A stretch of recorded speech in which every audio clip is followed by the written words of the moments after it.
Si Ma'am Grace, bumili po ng Kangkong. kangkong. Mura lang po yung 50 isa.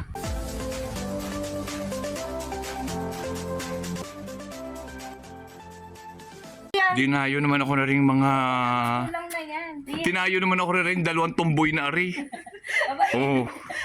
Oo. Uy, dahan-dahan mo. Pag kayo nahulog, hindi ko kayo sasagutin, ha? Kuha nga tayo ng kinayod. Kung gusto ninyo. Anong kinayod? Kinayod na libag. Cheryl, walang yaka, tinamaan ang aming utong. Tinamaan utong namin ang ibinalibag mo, mangga. Ano ba yan, sir? Ay, amot, interviewin ko ulit rin na may kabergs ko. Oo talaga. Lahat ng mga employee kayo napakahihilig sa... YouTube po, Cheryl, napakadulo. Huwag ka lang aakyat dun, ha? Baka ikay maglagabok, pagkakataba mo.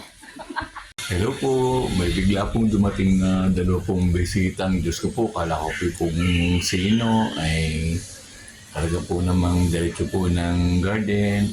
Isa po ay makiat na po sa puno at talaga naman pong gustong-gusto po ang manguha ng mangga. Kasi po napanood din po yung pagagawa ko po ng kinayod na mangga. Ito sa rin pong kumuha. At saka po may ibibigay din po sa kanila. Sana po yung 2 ari ay bumalik po sa akin ng halaman para po kung magka-budget po ulit. Kukuha lang po ako ng talaga pong gagamitin din sa kusinang toyo, asin.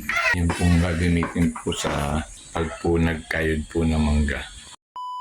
Si Ma'am Grace, bumili po ng Kangkong. kangkong. Mura lang po yung 50 isa. Ari pong isa, nasan yung walang hiyang isa?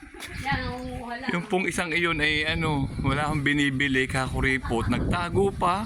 Ini yung cactus. Mura lang cactus, 1K isa.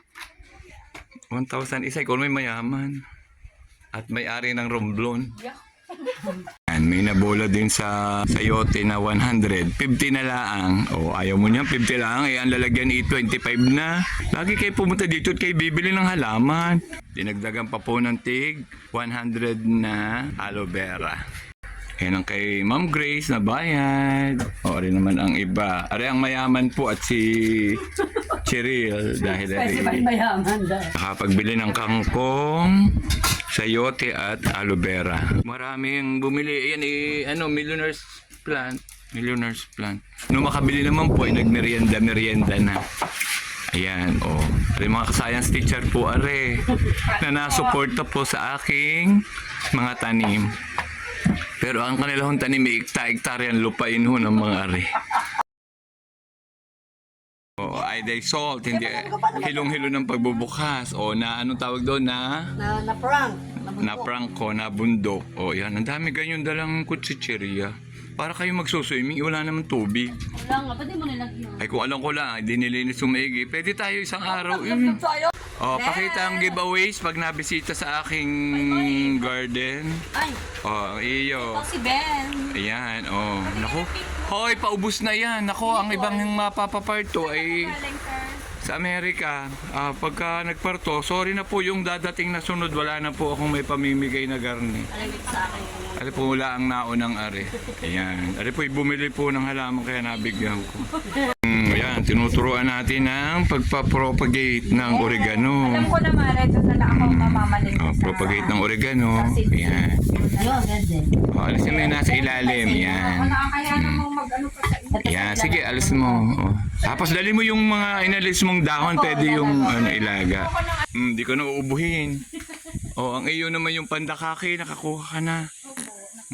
Rosal yan. Putol yung... Bakit puputol? Okay lang, gusto na rin. Anuhin ko? Ito sir, dapat Ito, dito, Cheryl, para ano. naputol na to sir. Ari, ring isang ari, para ano. Yan. Yan, propagate mo, Rosal. Ay, pati kalamansi ay natripan, ay hindi naman babayad pagkakuha laang. Daya ni Cheryl. Dami-dami mga pera. Yan. Puputihin naman yung kalamansi, wala yung babayad din ha, na 10 piso. Babayad ka. Sige, okay, linis na ninyo at dala na doon sa kusina namin at ako'y pagod na. Diyan na ang kutsilyo.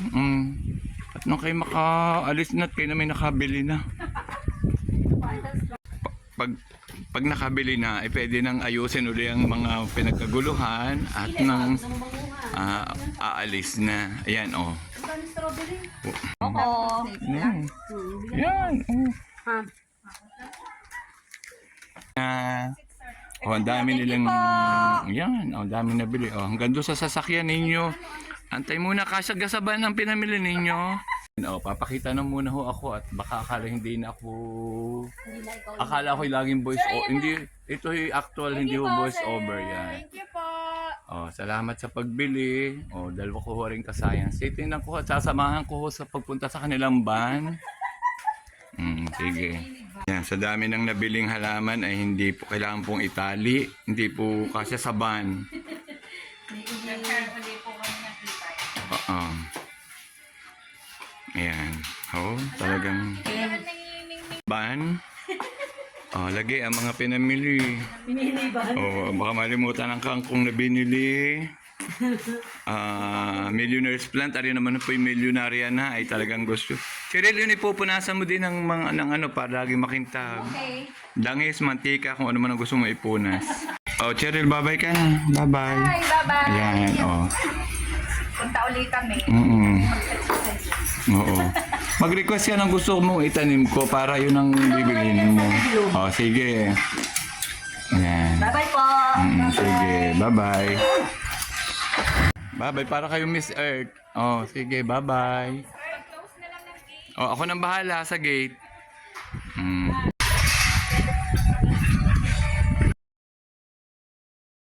May humabol pa pong bisita si Ate Oli at gusto rin pong manguha ng mangga at gagawa din daw po siya ng kinahid na mangga. Oh, Ate Oli, yan ano. Sige, ubusin mo na at wala na mga retired na abutan. Yan, hindi ka marunong. O, sige pa. Isuot mo muna sa ano. Yan. O, yan. O, tamo, kuya kagaling. Yan, ako ang improvise ko pa. Oo, bago nga nakikita ko na rin sa Facebook na may nagawa na rin ng gayaan. Dala ko yung para sino. Bye. O, sige. Bye-bye. O, ano mo ang mangga, gayudin mo. Kayudin mo nga agad ang mangga. Oo. Kakatuwa din nga po din sa bahay pag binibisita po ako ng aking mga BFF, paisa-isa, padalwa-dalwa, kasi po ang akin naman po mga barkada ay magkakaiba po, hindi naman po yung grupo maramihan. Meron po akong kasama hanggang grupong tatlo lang po kami, meron naman po kami dadalwa, meron po grupo kami ng mga retirado. Meron naman pong grupo kami ng apat. Iba-iba po, pero pare-pareho naman po ang aking pakikisama sa kanila. Kapag bumibisita po sila din, nakakatawa din po. Kaya po kanina nang bumisita ng dalawa, ay talaga pong kami po tatlo ikagulong-kagulo na. At nakakatawa rin po at talaga pong sumusuporta sa aking paghahalaman, bumibili din po talaga ng halaman. Maraming pong salamat din po sa inyong suporta po sa panonood po lagi ng aking ganito pong simpleng vlog. Maraming pong salamat. Hanggang dito na lang po. Bye-bye po.